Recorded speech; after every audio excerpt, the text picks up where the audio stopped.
Some years ago, I was sitting in the passenger seat of one of my senior friends, as she then was, and she was crying so much and just bearing her heart to me as to the fact that she just seemed to be a magnet of bad friends, literally. What had happened at that time was that a very good friend of hers had scammed her of thousands of dollars.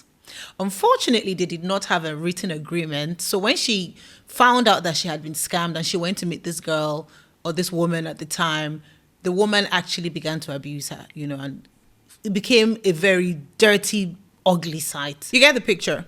So she was asking me, Jane, why do I keep attracting the wrong friends in my life? And I remember saying to her, listen, you need to fumigate your life. And I'll talk about that later. In today's video, we'll be talking about 5 reasons why you keep attracting the wrong people in your life. The first reason why you keep attracting wrong people into your life is that you don't know yourself. I know that sounds a bit rude, like, what do you mean I don't know myself? But it's the truth. You don't realize that you have the power of agency. When you know who you are, you would naturally set healthy boundaries. Understand that you are in the driver's seat of your life. I know most Christians like to believe that God is the one in control and in charge. Well, I'm sorry to break it to you, but God does not micromanage his children. He doesn't. Your destiny is really in your hands. And the earlier you begin to realize that and you begin to filter, use your power of filter, the better and the quicker you will get authentic people in your life and the fake people far away. Okay? The second reason from my experience with people and with myself would be you still have unhealed wounds. Now, when you have unhealed wounds, whether from childhood traumas, disappointment, whatever it is, there's a tendency to see yourself in a thwarted form, as it were.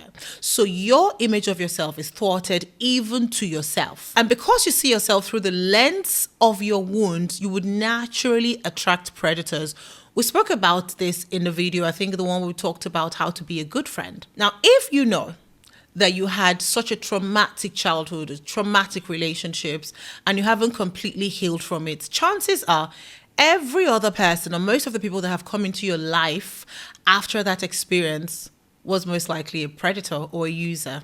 If you look around your life now, chances are the friends you have in your life or the people you have in your life are people who are there for something you can give, not necessarily for who you are. The sad part is some of you know that these people in your life are users, but you don't mind, you don't care. As long as there are people around you, as long as you have friends, you don't care that it's very one-sided. But that's not normal, and I don't want you to think that way.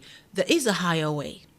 You deserve to have people who genuinely wish you well, who genuinely look out for you, who genuinely care about you as a person and not what you bring to the table. If you've watched any of my videos here, you know for a fact that I'm a huge fan of therapy, especially Christian therapy. So walk through your wounds if you're going to experience a higher quality life with higher quality people in your life and not people who are just trying to use you, okay? The third reason why you most likely attract the wrong people into your life is you always ignore the red flags. Oh, yeah, you do. That's self-explanatory if you ask me. Think about it. This person has fallen out with everybody in their life. Everybody's the problem apart from them. And somehow you think you'll be the odd one out. You think you'll be the only person that gets them. Well, in as much as there are situations like that where people have just come out of really toxic friendships, relationships, communities, and they're literally doing life solo, that's the exception. The general rule is if someone has a problem with everybody, they might be the problem. Okay? Another example I'll give, this person is never available, or this person maybe comes to say negative things to you about their core friends. That's already your cue that person is a red flag, and that if you maintain having that relationship, you will not be any different from the people that they always bring to you to have as lunch, breakfast, and dinner in the name of gossip and conversations. So when you see the red flags, the next point now is don't be sentimental. You are sentimental more often than not. You're sentimental. You know this person cannot add to your life, does not add any value to your life, but you're just holding on to it, maybe for old time's sakes. If you remember, we talked about that in the video where we talked about transactional friendships. Yes. So you're attracting the wrong people into your life because you are sentimental. They are alone. It will look somehow. Let it not be like, no, you have the right to have a list of expectations and requirements of the people that should be in your life. You're not a dumping site for anyone who is friendless, anyone who is going through life alone, and then you want to be their messiah. No, it doesn't work like that. It's important that they go through certain filters in order for them to qualify as your friends. There's something I always say to my siblings, and I'll say it to you now. If you ever settle for less, you will get far less than what you settled for. I don't want you to ever forget this in your life. For every decision you made out of sentiment, you realize that you would pay a much higher price for it. It's never worth it. Sentimental relationships are never worth it. Never worth it. So this young man is talking to you, but you don't like him. You don't think he's good looking, for example. I mean, that's a crazy example, but you probably can relate.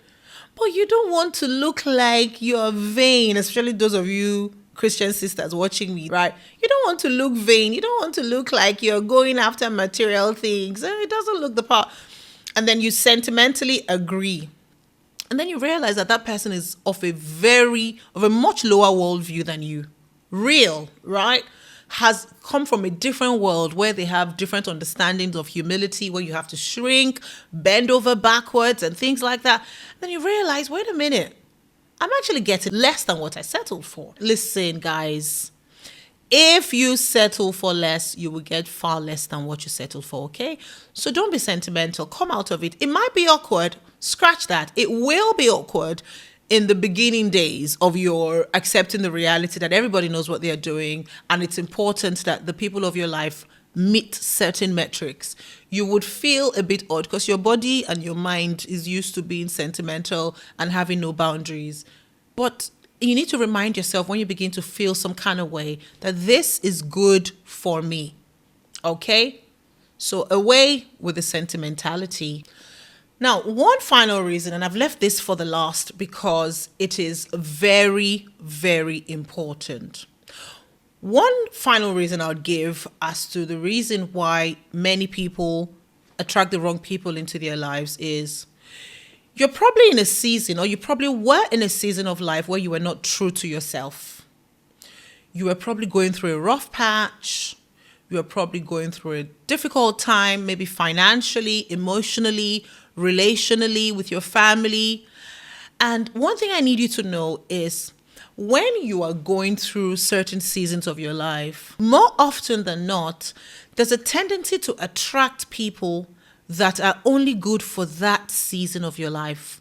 They don't know the real you because you're going through stuff. For example, you probably have come from a very wealthy family. You're doing well, and then you probably get into a financial downtime season where you're not able to do certain things you would typically do, where the necessities of before have now become luxuries, and you're not living your original authentic standard at the time.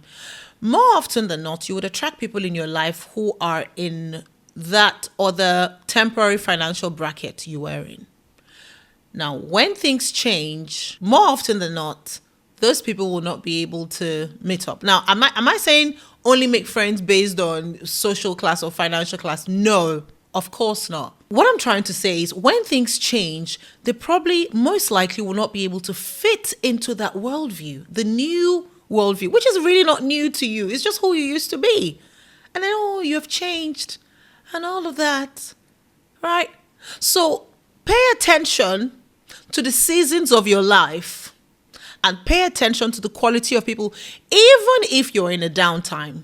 When these people come, I know it feels good to have people in your life but if they're not people that match up to your authentic, original self, I would encourage you to not go full length with them because the tide will change. We're hoping for a better tomorrow.